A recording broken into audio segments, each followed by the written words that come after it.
사랑하는 성도 여러분, 오늘도 주의 은혜가 여러분과 함께하는 그런 날 되기 바랍니다. 이제 부활절기를 살아가고 있는데요. 우리가 부활절기에 더욱더 힘을 내서 해야 될 일이 있다면 주님의 복음을 전하는 일이라 생각을 합니다. 잠깐 우리 그런 일을 생각하면서 기도하겠어요. 하나님 고맙습니다. 부활의 절기를 맞아 살아가도록 저희들에게 새 힘 주시고 능력 주셔서 감사합니다. 하나님 생기 가득하게 하시고 저희들 활기 가득하게 하시고 이제 새봄에 새싹이 돋고 꽃이 피어나는 것 같이 우리의 영혼도 우리의 신앙생활도 우리의 모든 사회생활도 회복되게 하여 주옵소서. 코로나19 상황 속에서 여러 가지로 하나님 지쳐있고 어려워하는 중에 있습니다. 하나님 저희 모두에게 소망을 주셨사오니 하나님 승리하게 하시고 부활의 능력으로 우리의 모든 신앙생활이 하나님의 귀하신 은총으로 가득한 생활로 거듭나지게 하여 주옵소서. 복음 전하여 정말 영혼들을 구원하는 기쁨을 하나님께 드릴 수 있게 인도해 주옵소서. 예수님 이름으로 기도하옵나이다. 아멘. 오늘은 하나님께서 주신 말씀 한 곳을 먼저 읽고 시작하겠습니다. 마태복음 13장 1절로 9절의 말씀을 제가 읽겠습니다. 그날에 예수께서 집에서 나가사 바닷가에 앉으심에 큰 무리가 그에게 모여 들거늘 예수께서 배에 올라 앉으시고 온 무리는 해변에 서 있더니 예수께서 비유로 여러 가지를 그들에게 말씀하여 이르시되 씨를 뿌리는 자가 뿌리러 나가서 뿌릴새 더러는 길가에 떨어짐에 새들이 와서 먹어버렸고 더러는 흙이 얇은 돌밭에 떨어짐에 흙이 깊지 아니하므로 곧 싹이 나오나 해가 돋은 후에 타서 뿌리가 없으므로 말랐고 더러는 가시떨기 위에 떨어짐에 가시가 자라서 기운을 막았고 더러는 좋은 땅에 떨어짐에 어떤 것은 100배, 어떤 것은 60배, 어떤 것은 30배의 결실을 하였느니라. 귀 있는 자는 들으라 하시니라. 아멘. 예수님께서 말씀하신 씨 뿌리는 자의 비유입니다. 여기서 나중에 예수님께서 이제 제자들이 물었을 때에 무슨 말씀입니까? 하고 그 비유의 말씀에 대하여서 물었었어요. 그때 예수님이 말씀하시기를 씨 뿌리는 자, 그리고 뿌려지는 씨, 그리고 뿌려지는 땅, 그것을 표현하시는데요. 여러분 먼저 우리가 거기서 씨앗이라고 비유로 나타나는 건 다름이 아닌 말씀입니다. 천국 말씀. 우리가 전하는 복음의 말씀이겠죠. 말씀이고요. 밭은 듣는 자들의 심령이에요. 마음 상태라고도 할 수 있고 그 영혼의 상태를 의미하는 거죠. 그래서 거기서 이제 길가에 뿌려진 심령, 길가 같은 마음밭 가진 사람, 그러면 좀 딱딱하게 굳어서 길이라고 하는 것이 그렇잖아요. 우리가 잘 알듯이 사람들이 많이 다니고 밟고 그러면은 딱딱하게 굳어 있는 땅을 의미하고 요즘 같은 이제 콘크리트나 아스팔트 같이 이렇게 포장된 도로는 더더욱 어떤 씨앗이 자랄 수가 없는 땅이겠죠. 서울 같은 데 가면 뭐랄까 도시에 이게 도시 비둘기가 참 많아요. 제가 이제 여기 전에서는 제가 거의 도시 비둘기를 못 봤는데요. 집 비둘기, 여긴 다 맷비둘기죠. 산비둘기. 그런데 도시에서 이렇게 도로에 보면은 그 아스팔트 위에서 쪼아 먹고 뭘 주워 먹는 비둘기가 엄청 많아요. 그게 뭐냐면은 사람들이 먹다가 떨어뜨린 뭐 빵 부스러기나 과자 부스러기나 뭐 그런 것들이겠죠. 아무튼 새들이 와서 다 먹는다 하는 비유로 생각할 때 저는 항상 서울에 있을 땐 그걸 생각을 했어요. 도시 비둘기들의 모습. 그 다음에 돌밭에 뿌려졌다라고 할 때 그 돌밭, 돌밭은 우리가 알듯이 이제 막 화전을 일구어서 밭을 만들 때 그냥 산에서 얼마나 돌이 많이 나옵니까? 고운 흙은 별로 없고 돌이 많죠. 그래서 산악지덕에서 돌 많은 땅에서는 그래서 고운 씨를 뿌려서 이렇게 농사 짓기가 어려우니까 주로 이제 이렇게 뿌리가 엉성하게 자랄 수 있는 콩이나 아니면은 무슨 이렇게 옥수수 같은 걸 주로 많이 심는 것 같아요. 저는 잘 모르겠는데 아무튼 돌밭에서는 씨앗이 자라기가 어렵다. 이유는 다른 게 아니라 흙이 얇아서 뿌리가 나왔다가도 돌이 햇빛에 달궈져서 뜨거워지면 또 같이 그게 전달돼서 뿌리가 다 말라 죽게 되더라는 거죠. 세 번째 마음은 어떤 마음이냐면 가시덤불, 가시떨기가 함께 자라고 있는 그런 곳이에요. 그냥 잡초밭 같은 것 같아요. 근데 여기는 뿌려져서 씨가 자라긴 하는데 기운이 막힌다. 왜? 먼저 자리 잡고 있는 그 가시떨기의 뿌리가 굉장히 독하거든요. 아주 기운이 세거든요. 그래서 가시덤불 자라는 데는 딴 나무 못 자라요. 보면은. 그래서 보면 거기에서 아무리 좋은 씨앗이 심어져도 못 자라는 거나 기운이 딸려서 기운이 뺏겨서 못 자란다. 그 기운 뺏는 요소를 뭐라고 성경에 예수님이 해석을 해주셨냐면요. 세상 염려와 재물에 대한 유혹이라고 표현했어요. 아까 그 돌밭에 떨어진 돌짝은 그 흙이 없는 돌은 뭐로 또 비유하셨냐면은 그거는 환란이나 박해라고 표현했어요. 뜨거운 햇빛에 의하여 이렇게 달궈진 그런 돌의 상태 내지는 그런 거는 씨에게 있어서는 환란이다 생각해서 말씀을 받은 심령에 있어서 환란이나 박해가 닥치면은 말씀을 받았어도 자라지 못하고 금방 잃어버리게 되기 때문에 그럴 거고 또 가시떨기 같이 그 아주 악한 뿌리가 많은 그런 곳에 떨어진 씨앗은 세상 염려와 재물에 대한 유혹이 너무 세서 결국은 그 말씀이 다 기운을 못 차리고 결실을 못하고 받으나 마나한 그런 말씀이 되고 만다는 거죠. 그런데 좋은 땅, 옥토는 어떤 땅이냐? 돌도 걷어지고 그 다음에 가시떨기도 다 제거되고 길처럼 딱딱하게 굳은 데 없이 다 갈아엎어서 거름이 다 섞여서 물기도 촉촉하고 이런 데에 떨어진 거겠죠.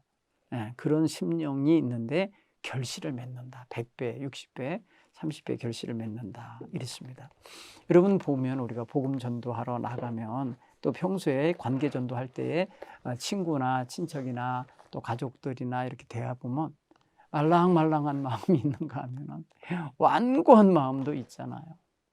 그리고 이전부터 믿어왔던 어떤 그 우상숭배나 아니면 자기 철학, 그리고 자기 주관, 자기 지식, 자기 경험 이런 걸로 인해서 아주 굳어있는 심정들도 많아요. 자, 어쨌든 여러분 이런 여러 종류의 사람을 만날 수 있다는 거죠. 성경은 지금 뭐 4가지 종류로 표현해놨지만 왜 4가지만 있겠어요?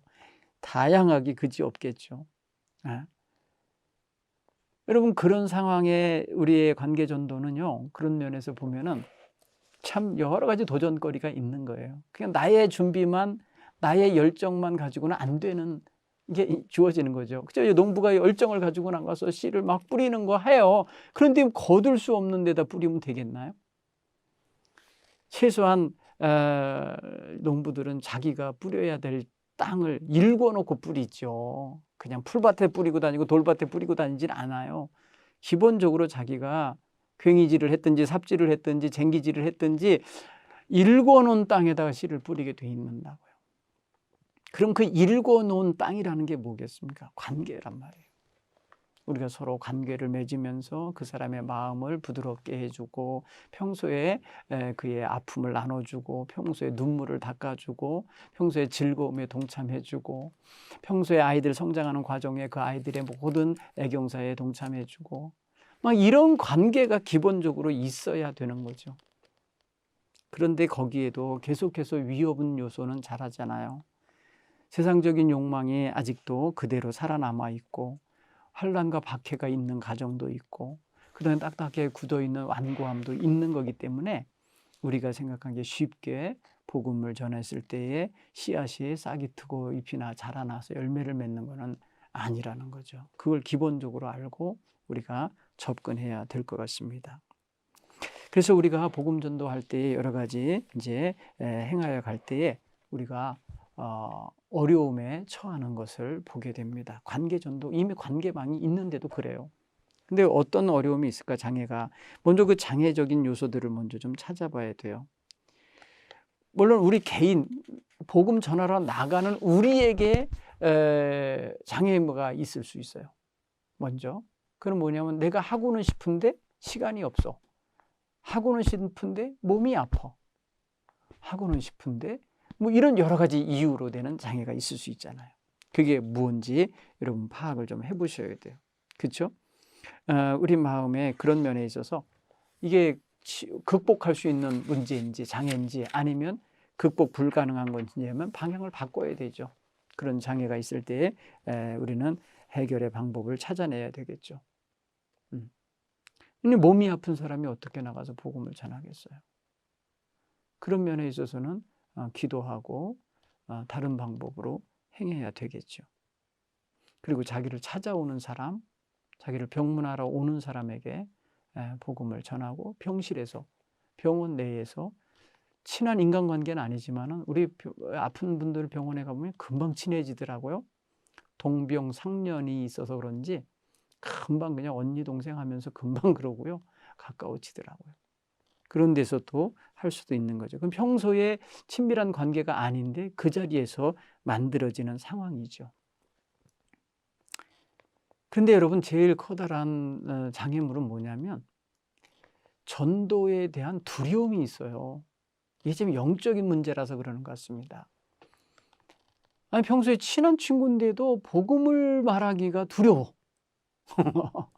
여러분 복음이라고 여러분들이 어떻게 그냥 딱 뭐랄까 메뉴를 짜서 이렇게 딱 내주는 이런 식사같이 딱 내는 건 좋은데 이게 아니라 자기가 설명을 해야 되거든요. 예수님에 대해서 설명해야 되고 죄와 구원에 대해서 설명하려고 하다 보니까 어려운 느낌이 들어서 그런지 두려워해요. 전도를. 여러분 이거 사탄이 좋아하는 것입니다. 우리는 사탄 좋아할 그러한 두려움 자꾸 품지 말아야 돼요. 왜? 예수님께서 말씀하셨잖아요. 내가 세상 끝날까지 너희와 항상 함께 있으리라 하셨고 성령의 권능을 입으면 어떻게 한다 그랬어요? 예루살렘과 유다와 사마리아와 온 땅끝까지 가서 내 증인이 되리라 했으니 성령의 권능, 주님의 동행, 임재. 여러분 이것을 항상 믿고 있으셔야 두려움이 없습니다. 두려움 극복하셔야 됩니다. 여러분 모든 두려움을 극복하는 건 뭐라 하냐면 사랑이라 그랬어요. 사랑. 그죠? 여러분 사랑은 허다한 죄도 덮지만 모든 두려움도 물리치게 하십니다. 그러니까 영원 사랑하는 마음을 가지셔야 돼요.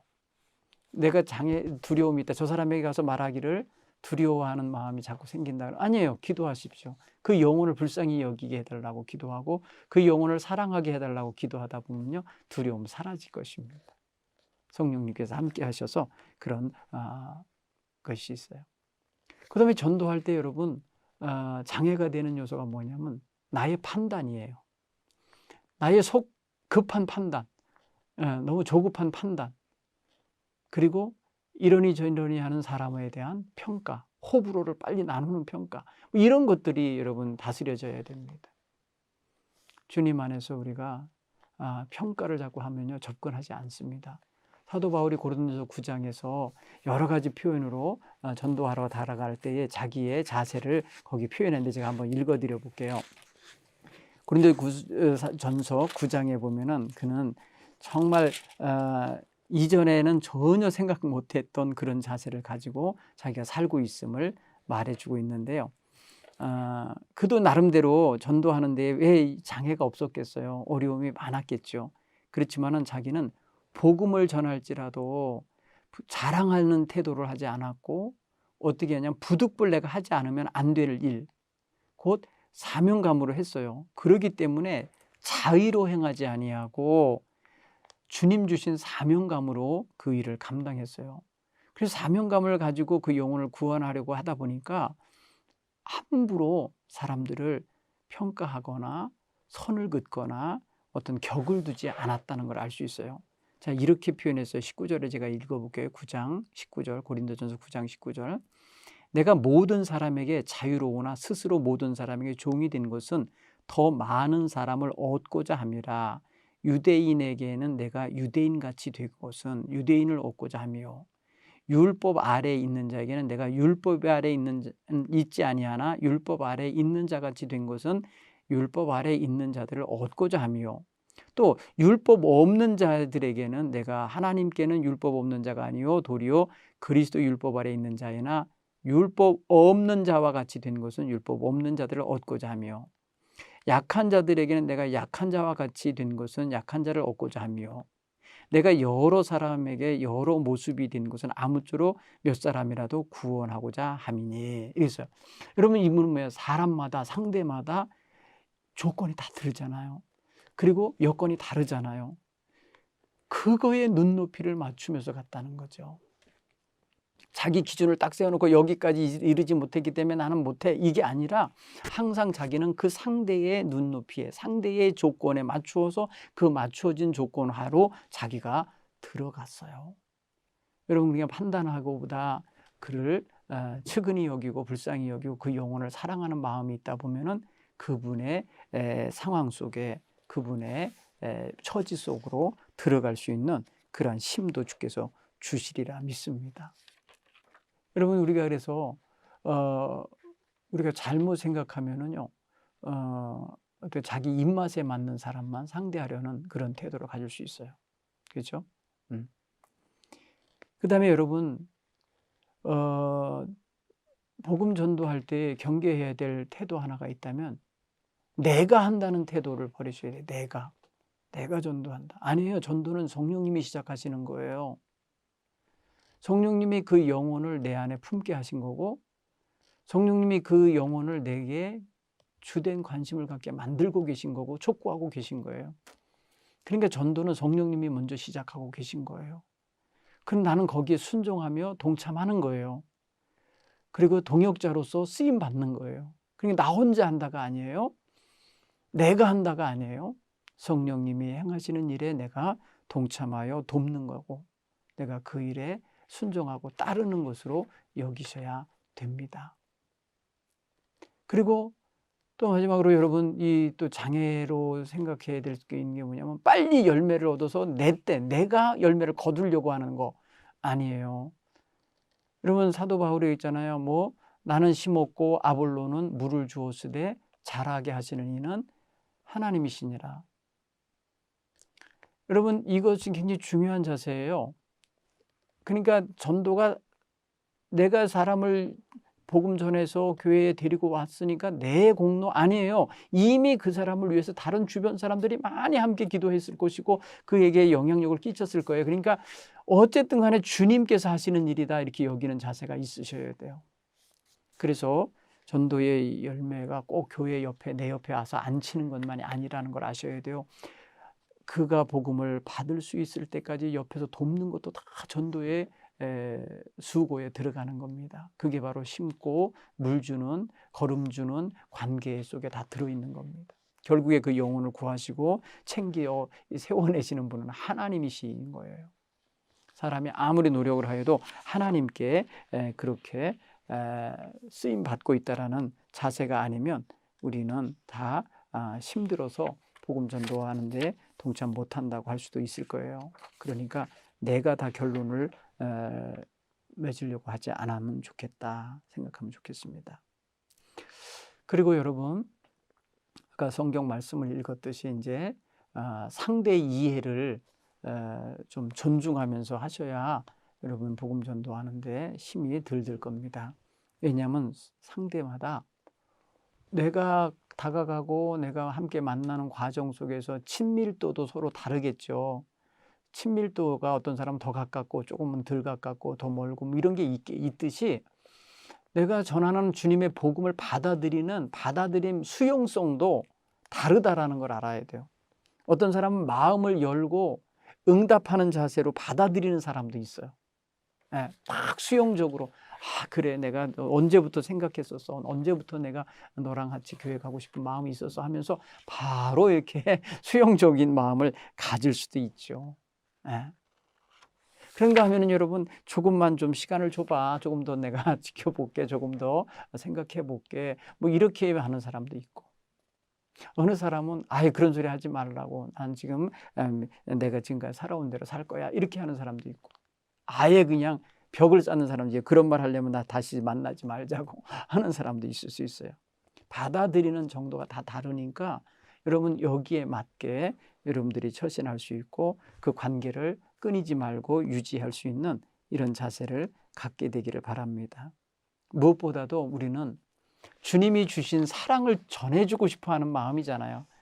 여러분 그로 하여금 구원받아서 하나님 백성으로서 살게 하고 싶은 복된 삶을 살게 해주고 싶은 열망인 거지요.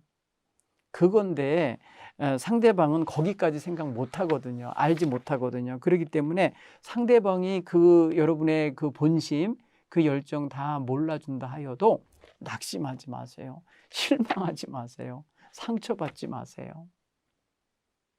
여러분이 거기까지 일을 해놓으면 또 누군가가 다른 사람이 또 그거에 이어서 또 할 수 있고 그러니까 하나님께 맡기시면 돼요. 그러나 여러분의 사랑과 관심은 멈추지 않으시면 되겠어요. 어느 날인가 너도 알 거야. 언젠가는 정말 내가 이렇게 너를 사랑하며 복음 전하는 일이 얼마나 너를 위한 일인지 알게 될 날이 올 거야 라고 여운을 남겨주면 되겠죠. 여러분 어쨌든 간에 굉장히 소중한 그런 관계전도 생활을 하시면서 부딪히는 것이 있으면 그때그때마다 기도하면서 극복해 가기 바랍니다. 끝으로 저는 여러분들이 복음 전하면서 얻을 수 있는 놀라운 복이 있다는 걸 좀 말씀드리고 싶어요. 첫째는 여러분 믿음이 성장합니다. 여러분들이 믿음이 성장해요. 본인의 믿음이. 어떻게 보면은 믿음의 실력도 늘어나요. 아이들이 배운 거를 동생에게 가르쳐 주면서 더 잘 이해한다잖아요. 그죠? 선생님들이 아이들을 1년, 2년 가르칠수록 더욱더 가르치는 실력이 늘어난다고 그러고요. 그리고 나중 배우는 학생들이 더 효과적으로 터득하고 이해할 수 있게 된다고 그래요. 그래서 경력을 무시할 수가 없는 것 같아요. 여러분 전도를 하면서 신앙의 경력이 아주 많이 쌓이게 되고요. 경험이 많이 쌓이게 되고 기도의 양이 많이 늘어나게 되고 영원 사랑하는 그런 귀한 하나님의 마음이 자라나게 돼요. 그렇기 때문에 복입니다. 여러분 신앙 성장의 복이 될 것입니다. 그리고 여러분 더 나아가서 한 영혼이 구원받으면요. 그 영혼으로 인해서 그 가정이 복을 받는 것이고 그 가정이 복을 받는 것이 넘어 그 가문이 복을 받는 것으로 이어진다고 생각할 때 이게 여러분 얼마나 중요한 일을 하시는 것인지 여러분이 장차 하나님 앞에 얼마나 큰 칭찬을 받을 건지를 생각하시죠. 이게 복이에요. 하나님의 칭찬과 면류관이 있다. 여러분 이것을 늘 생각하기 바랍니다. 하나님께서 죄인 한 사람이 회개하고 돌아올 때 회개할 것 없는 의인 99으로 인한 것보다 더 즐거워하시고 기뻐하신다고 그러잖아요. 그렇죠? 그렇게 생각해 볼 때에 하나님의 은혜가 정말 얼마나 깊고 큰 건지를 알게 돼요. 그러니까 하나님 마음도 알게 되죠. 그러기 돼서 하나님의 기쁨이 뭔지를 알게 되고요. 하나님이 그 일을 행한 기쁨을 줄인 자에게 주시는 그 상급, 그게 얼마나 큰 건지 알게 돼요. 그것을 알고 그것을 바라보고 소망하며 살 수 있으니 복입니다. 세 번째 복이 있다면 복음을 전하면 이 땅에 하나님 나라가 확장되고 교회가 부흥하게 되잖아요. 그게 교회에게 또 복입니다. 이 땅에서 여러분들이 정말 다른 모든 사람들에게 대단한 영향력을 끼칠 수 있는 그런 실력과 능력과 재력을 갖고 있는 건 아니지만은 우리에게는 영혼 사랑하는 귀한 마음이 있어요. 그리고 그 영혼이 먹고 살 수 있는 복음이 있어요. 그렇기 때문에 이것을 나만 간직하고 마는 게 아니라 전하여 주고 나눠주는 이런 귀한 삶을 살아내야 되리라 믿습니다. 그래서 이 세상에 살아있는 동안에 우리는 누군가와 친밀하게 다 지내게 되는데 그 친밀한 속에 있는 사람들이 너나 할 것 없이 다 나로 인하여 주의 은혜와 사랑을 전달받고 또 은혜를 누리며 살게 되면 좋겠다 하는 이러한 소망을 여러분 모두가 품으시길 바랍니다. 여러분 기타 여러분들이 더 이 세상에서 복되게 살고 또 은혜롭게 사는 비결들이 많이 있는데 그것들은 이제 다음 기회에 또 함께 나누도록 하고요. 오늘은 이번 신앙 가이드 12번째 편 마치면서 이 사순절기를 잘 보내셨고 부활절기를 멋지게 전도자로 살아가기를 바랍니다. 기도하겠습니다. 하나님 고맙습니다. 오늘도 우리에게 귀한 은혜의 시간을 나누게 하셔서 감사합니다. 지금까지 하나님 12시간 동안 하나님 신앙의 활기찬 활동을 위해서 하나님 신앙의 팁을 함께 나눴습니다. 하나님께서 우리 동부교회 성도들에게 하나님을 향하여 늘 마음을 열고 하나님의 말씀에 늘 순종하며 응답하는 삶을 살게 하시고 복음 전하는 복음의 일꾼들로 성장하여 하나님께 귀히 쓰임받게 도와주옵소서. 예수님 이름으로 축복하며 기도합니다. 아멘.